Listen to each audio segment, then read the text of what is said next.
जय हिंद दोस्तों। देखिए, इससे पहले के वीडियो में हमने समझा था अटॉर्नी जनरल ऑफ इंडिया के बारे में और सॉलिसिटर जनरल के बारे में। आज हम समझते हैं संसद के बारे में। देखिए, संसद क्या है? मेनली संसद की जननी को ब्रिटेन को माना जाता है। ब्रिटेन को संसद की जननी माना जाता है, लेकिन इसका शब्द जो है वो फ्रांस से लाया गया है। एक बार क्वेश्चन पूछा था कि संसद शब्द का इस्तेमाल जो है वो ब्रिटेन में पहले किया गया था, बट उसका शब्द कहाँ से आया था? तो शब्द जो है ना वो संसद वो फ्रांस से आया। तो संसद की जननी ब्रिटेन को माना जाता है और इसका शब्द जो है वो फ्रांस से आया, फ्रांस में इस्तेमाल किया गया था। दूसरा है भारत की संप्रभुता, संसद के पास है। संप्रभुता का क्या मतलब होता है आप समझते हैं। जैसे देखिए, जब आप अपने एक्सटर्नल और इंटरनल जो काम होते हैं उनको मान्य करने के लिए स्वतंत्र होते हैं, यानी पूरी तरह से स्वतंत्र होते हैं, उसी को कहते हैं संसद संप्रभुता। उसी को तो संसद जो है ना अपने सारे एक्सटर्नल और इंटरनल जो भी पावर्स हैं वो मानने के लिए बिल्कुल स्वतंत्र है। यानी संसद जो कह दिया, वो जो कानून बना दिया वो पूरे देश को मानना पड़ेगा, चाहे उसमें सीए हो या 370 हो। 370 पे बिल आया, पास हुआ, 370 खत्म हो गया। यानी संसद जो कानून बनाएगा वो पूरे देश को मानना पड़ेगा। जैसे आप ही लोग समझ लीजिए, यानी जो स्टूडेंट होते हैं, कुछ बेरोजगार हैं, तो बेरोजगार होने से पहले वो कोई संप्रभुत्व नहीं है, अपने जो अधिकार हैं उनको मानने के लिए पूरी तरह स्वतंत्र नहीं है। जब उनके पास नौकरी हो जाएगी तो परिवार वाला भी उनका सोचेगा कि इनको अपनी संप्रभुत्ता दे दी जाए, ये अपने जो विचार या अपने जो अधिकार हैं वो मानने के लिए पूरी तरह स्वतंत्र हो जाए। तो संप्रभुत्ता का मतलब हम समझ चुके हैं कि पूरी तरह से जब किसी के पास पूरी तरह से अपने विचारों को खुल के बताने के लिए या स्वतंत्रता पूरी तरह से स्वतंत्र हो जाएगा तो वो संप्रभु कहलाता है, संप्रभुत्ता कहलाता है।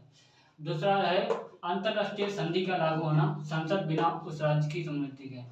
देखिए, मान लीजिए अभी हमारे प्रधानमंत्री मोदी हैं, और मोदी कहीं गए, यूएसए में गए, कि यूएसए में सफर पे गए या मतलब कोई टूर पे गए, कैसे भी गए, वहाँ से एक संधि करके आए, अमेरिका के साथ एक संधि की कि वहाँ की एक कंपनी है बोइंग एयरफोर्स एयर की कंपनी है, तो वो एक लड़ाकू विमान बनाती है, जेट 50 शायद ऐसा कुछ नाम है।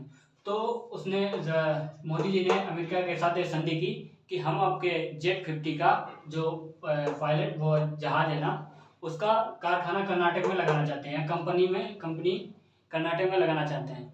अब कर्नाटक सरकार क्या कहे कि हम अपनी जमीन नहीं देंगे, तो ऐसा नहीं है। तो इसीलिए कहा गया कि अंतरराष्ट्रीय संधि का लागू होना, यानी अंतरराष्ट्रीय संधि सेंट्रल गवर्नमेंट चाहे तो किसी भी राज्य में लागू कर सकती है बिना उस राज्य की अनुमति के। तो क्वेश्चन भी ये पूछा था कि अंतरराष्ट्रीय संधि की लागू कर सकता है किसकी अनुमति के बिना, बिना उस राज्य की अनुमति के कहीं भी संसद जो है अंतरराष्ट्रीय संधि लागू कर सकती है। नेक्स्ट है भारतीय संसद। जो देखिए, पुरानी संसद जो थी उसको अब वर्तमान में संविधान सदन के नाम से जाना जाता है।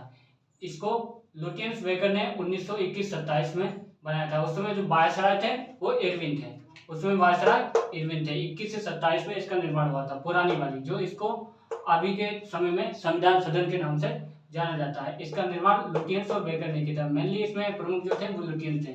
आप देखते होंगे दिल्ली में जितने भी पुरानी बिल्डिंगें हैं, संविधान सदन हो गया या कोई भी हो गया, बड़ी बड़ी पुरानी इमारतें हैं, उस एरिया को ही लुटियंस दिल्ली कहा जाता है, जिसमें पुरानी सारी बिल्डिंगें, लाल किला हो गया, संविधान हो गया, राष्ट्रपति भवन हो गया, उस पुरानी पूरे एरिया को लुटियंस दिल्ली कहा जाता है, क्योंकि उन सभी का निर्माण लुटियंस ने करवाया था।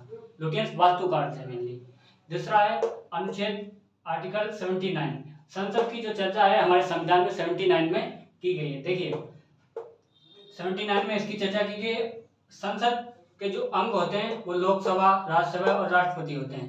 देखिए, अभी हम संसद के बारे में समझ रहे हैं तो मेनली संसद के बारे में समझेंगे। राज्यसभा और लोकसभा क्या होती है इसके लिए अलग से हम वीडियो लाएंगे, उसके बारे में समझेंगे। देखिए, संसद क्या है? पूरा एक कमरा है जिसके दो भाग हैं। देखिए, अंग कहेगा तो 3 है, लोकसभा, राज्यसभा और राष्ट्रपति को मिला के संसद बनती है, बट इसमें सदन भी दिया। सदन 2 ही होते हैं, लोकसभा और राज्यसभा। देखिए, संसद क्या है? एक कमरा है, उसके एक हॉल है और उसके एक घर है, मान लो एक घर है, उसके 2 कमरे हैं, लोकसभा और राज्यसभा, जिसमें इसके सदस्य बैठते हैं।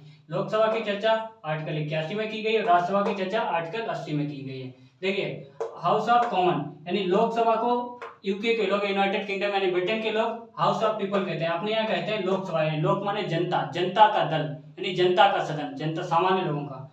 और यूके के लोग क्या कहते हैं? हाउस ऑफ पीपल, यानी सामान्य लोगों का घर। यानी देश के जो नागरिकों हैं उनके द्वारा चुने गए लोगों का, यानी सामान्य लोगों का घर लोकसभा को कहा जाता है। और यूएसए में कहा जाता है इसको हाउस ऑफ रिप्रेजेंटेटिव, मतलब सामान्य लोगों द्वारा चुने गए जो व्यक्ति हैं, जो सामान्य लोगों द्वारा चुना गया जो प्रमुख व्यक्ति है वो वहां बैठता है, इसलिए इसको हाउस ऑफ रिप्रेजेंटेटिव यूएसए के लोग कहते हैं। राज्यसभा क्या है?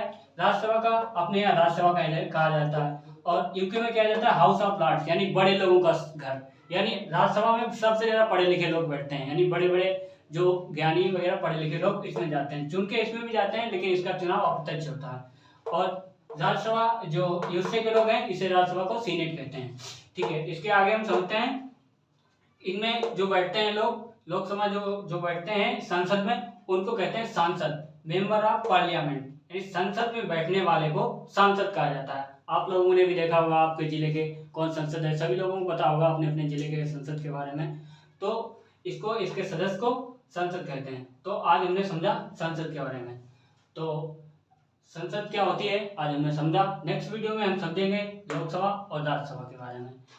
देखिए क्या होता है ना, कुछ लोग होते हैं जो थोड़ी सी ऊंचाई पर पहुंचकर बहुत ज़्यादा मतलब अपने आप को भाव, कभी भी हमेशा देखिए सिंप्लिसिटी में हमेशा रहिए, कभी भी दिखावा मत कीजिएगा। क्या करिएगा दिखावा करके? ये संसार की चीज़ें यहीं रह जाएंगी, हमारे और आपके बीच एक ऐसी शाम आएगी जिसके बाद कोई सुबह नहीं होगी, उसके बाद अगर याद आएगी तो हमारे और आपके अच्छे कामों की। तो कभी भी दिखावा मत कीजिए, एक दूसरे की दोस्त की भावना, ऐश्वर्या की भावना, ये सब करना ठीक नहीं है, हमेशा सिंप्लिसिटी में रहिएगा। तो तब तक के लिए जय हिंद, मिलेंगे नेक्स्ट वीडियो में।